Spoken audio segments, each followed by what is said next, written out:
Local basketball superstar James Yap added another championship to his collection. Ang pagkakapanalo kagabi ng San Mig Coffee sa Governor's Cup ang ika-4 na kampyonato ni James sa PBA.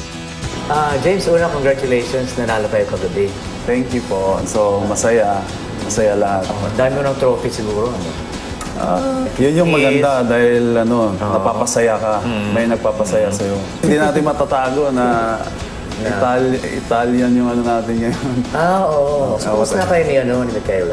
Okay naman, okay naman. Masaya dahil ano siya yung kumbaga maalagain.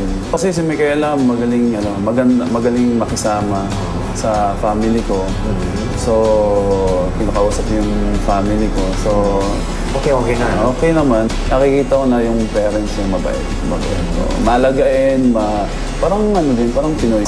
Ano yung nakita mo kay Michaela? Ang maganda lang kay Michaela, parang game siya sa lahat. Oo nga, no?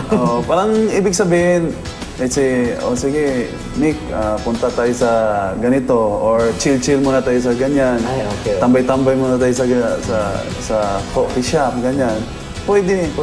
So, yun yung masaya. Yun yung maganda sa kanya. Na pwede sa lahat, kahit saan mo dalhin. Ganun. Pero one time na-ambush interview si Michaela. Tapos tinanong tungkol sa kasal niyo. Sabi, before end of the year. Ano ba yan? Talaga? Biro ba? Totoo? Tatanong ko muna siya. Hindi. Hindi, actually, yung kasal naman, Tito Ricky, nandyan lang yun, di ba? Ang mahalaga kasi, kailangan kilalanin mo talaga kung maging okay ba kayong dalawa or kung magsama kayo, maging masaya ba kayong dalawa, di ba? So, yun yung mga na-experience ko before. Na ang pagpapakasal, di ba? Hindi pwedeng mamadali. Nandyan lang yan. Pero ang mahalaga is kung happy kayong dalawa, kung compatible kayong dalawa. Nakailan years na ba kayo ni Michaela?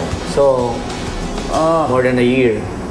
Actually, parang gano'n, more than a year. So, hindi sa totoo ng dream wedding mo? Hindi pa napag-usapan yun. Hindi pa napag-usapan yun. So, tulad nga sinabi ko, hinay-hinay lang, di ba?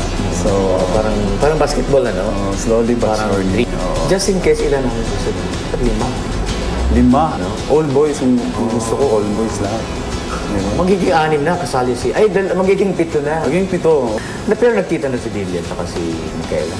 Hindi pa. Kailangan niya talagang makilala, di ba? Dahil anak ko yun. Anong message kay Michaela? I'm just here for you. Thank you. Thank you din, Tito Ricky. Sa Star Talk, thank you sa support niyo Kami kamay mo, ano? Sa Moto Technique.